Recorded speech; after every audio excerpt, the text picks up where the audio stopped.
but it was just a lot of similarities with Novak and I with our progression. Like he went through a few years there where he was so on the cusp of doing some great things, and boom, he just turned it around mentally. And he's had one of the best years in the history of the game to beat Roger twice and Nadal 6 times in a row. It's one of the best years I've ever seen, and just one of those athletes that come around every 10, 15 years that, you know, mentally he's very strong now. Physically, he's as great as mover as I've ever seen.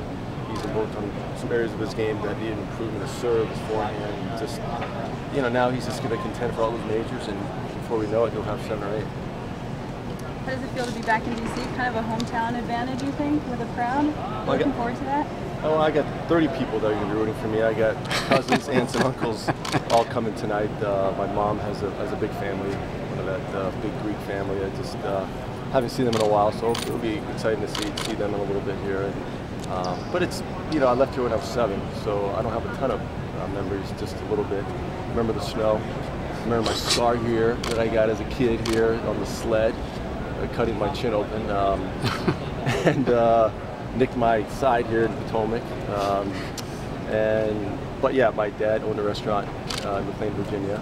He worked for the government, worked 2 jobs, and for whatever reason, he wanted to move out to LA, and that's where tennis got more serious, and I sort of took it on full time, and here I am today back.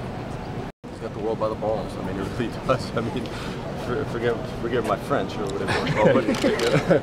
But it's just one of those, you know, it'd be hard to duplicate it next year, and I think we'll all be surprised if he has another year like this. But you never know. I mean, he's motivated. He's seemed like he's figured out his diet to his physical conditioning. He's just really he's got a pretty good handle on being at peace with being the best player in the world, and that's what it is. It's just being comfortable, being the man to beat. And you know, the U.S. Open was the first major that he was the favorite, and he won it barely, but pretty impressive performance.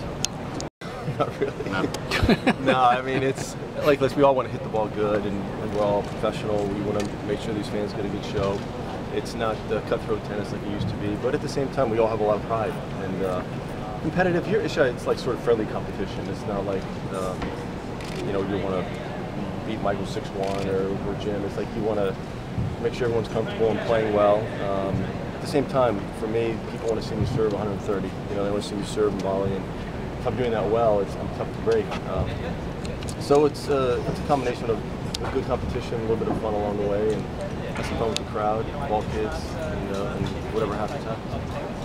You talked about gravitating towards Novak, and you were sort of away from the game for a while before this. Is there something about just being away from him that makes it, you know, more than like Federer or something? You took some time off before rejoining the game. You know what I mean? Yeah. Yeah. Do you think there's something about being away that makes you sort of ready to embrace new players more, or what is it about something about Novak particularly, or what do you think it is? I'm a little confused. Is there something about Djokovic that makes you gravitate towards him more than other players? No, I gravitated right to Roger. I mean, he and Nadal, but Roger was really the first great player that came along after I was done, and he truly was just special. You could see it after his first couple majors, and then he just dominated, and nobody even close for about 3 or 4 years really threatened him. And then to see the progression of Nadal get better, and now dominated Roger, and now Djokovic is coming through. Now Roger has to face these 2 guys in their prime, and as you get older, as we know, it gets a little bit more difficult. But I'm a fan of all these guys, I really am. I mean, they're all a little bit different. You know, I sort of like the classic Roger game with the one-hand backhand and a little more fluid. But Nadal, I'm a big fan of, and they're all great players. And just what I noticed more at the U.S. Open than anything was how good the top 4 guys are compared to the rest. I mean, there's such a big drop that. You know, it really is going to be these 4 guys for as long as Roger wants to play, and I don't see anyone else really threatening anyone in the top 4. It's just they're that much better. So what's happening to U.S. men's tennis? From your, you know, it goes through cycles.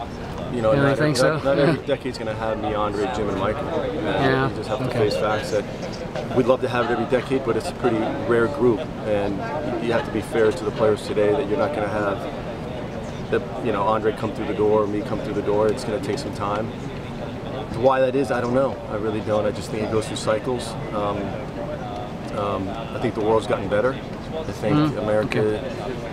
You look at golf the same way. I mean, Europe's getting stronger. The world's gotten better, and sport's gotten more global.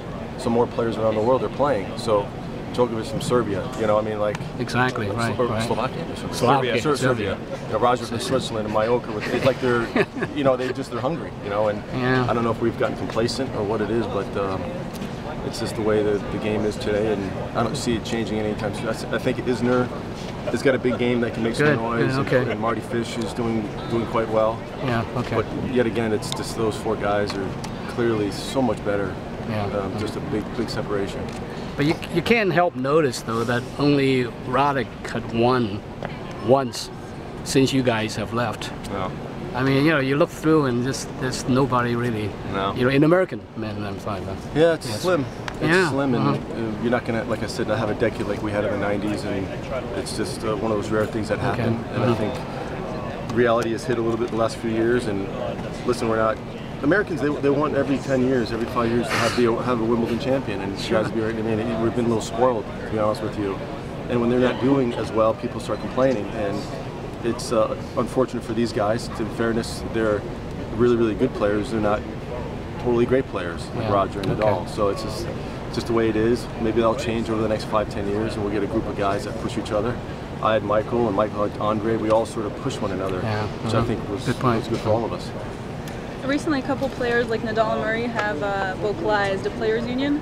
What's your take on the situation? Do you think it could change the sport? Actually, well, I don't know if it'll change the sport. I think if you want to get things done, and the players want to think, you know, as far as getting things done, they all have to get in the same room. Top 10 guys, they all agree upon one thing, and they walk out of their room with a definite decision. That's the only way things can get done. You know, everyone's complaining about the schedule and Davis Cup. Even when I was playing, and before it was like it didn't work. We complained about it, but nothing really got done. The top 10 guys agreed upon one thing: of the schedule of the U.S. Open with the Saturday semi and the Sunday final. That could change if they wanted it to. You know, union. It's just the top guys have so much power. They have all the power. It's a name-driven sport. If Nadal, Murray, Djokovic, and Federer don't play something or threaten to do something, it will get done. Trust me. I know these promoters, they want the names.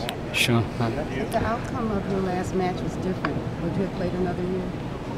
It's a great question. It really is. People ask me that, and I would probably continue. I probably would have, just for that one more major. You know, that's why I continued to play the last couple of years, and if I would have lost that final, I don't know what I would have done. It's really hard to say. I haven't thought about it, but when people do ask me, I don't really know what to say. You know, it's sort of a hypothetical, but just tough. I don't know what I would have done. It would have just been a tough to get so close to the final again of the U.S. Open. I lost to Hewitt and Sapp in those 2 years, and to lose to Andre. You know, to get back on that horse again would have been a little tricky, but fortunately, I don't have to think about it. Do you still see that same 19-year-old that won his first Open in the mirror when you look in the mirror? A lot more hair, but so young and green and skinny. It's good.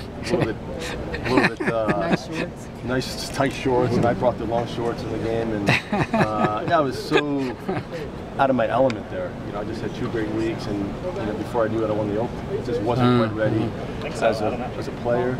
Probably as a man, I was quite young. You know, I only really made it for about 6 months. Won Philadelphia, and then 6 months later I won the U.S. Open. And it was just a quick turnaround.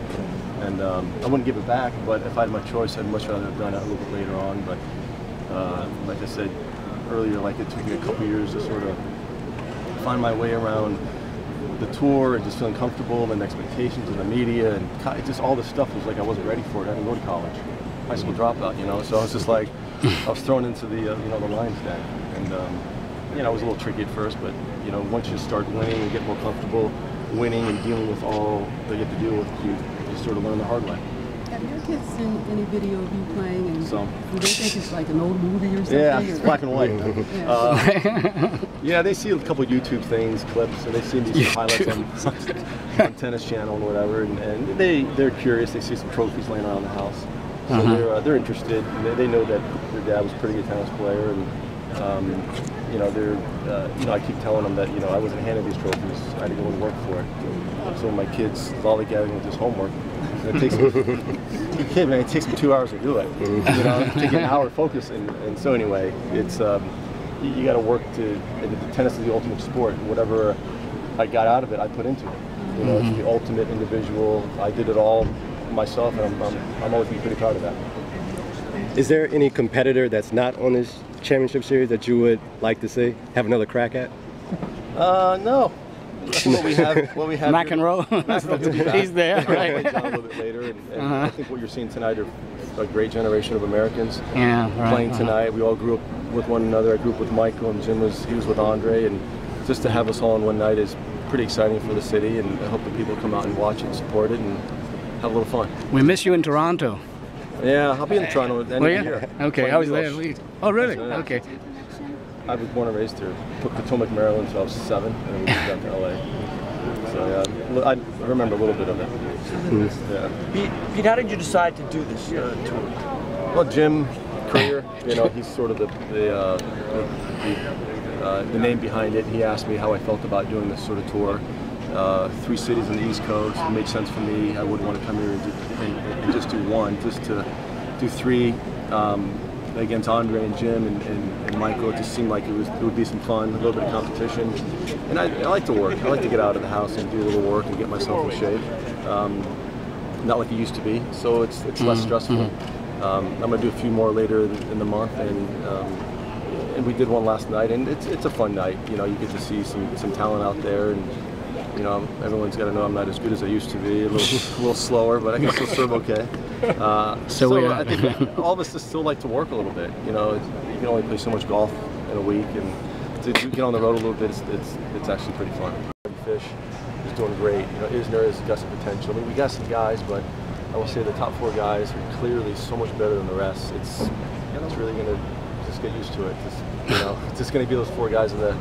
I don't know, Murray's not quite as dominant, but when push comes to shove, he'll be there in the semi. So it's going to be these 4 guys for quite a while. Those 4 guys also were at the semis of the U.S. Open, all 4, and also at the French Open, all 4. So having all surfaces, and that was never something that was around when you were peaking your game. People doing all surfaces. What do you think has changed to make that possible?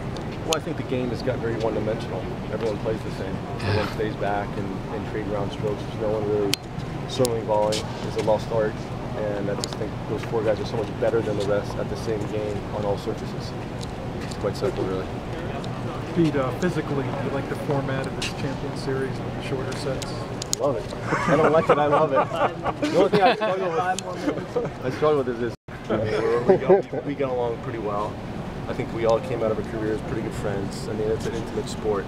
It's not like golf when you play against the course. And, Andre and I took a lot of majors away from him, as I did from Michael and as I did from Jim. So there's no animosity. I just think we respected one another, we like one another. Sure, we're all a little bit different, personality-wise and as people, but you see us in the locker room. We're getting along fine. I'm out here to play a little tennis. I'll tell them you said you're the champ. Champ of what? Boxing? Boxing. Okay. Thank you, Pete. Thanks a lot. Thanks. No worries. See you guys.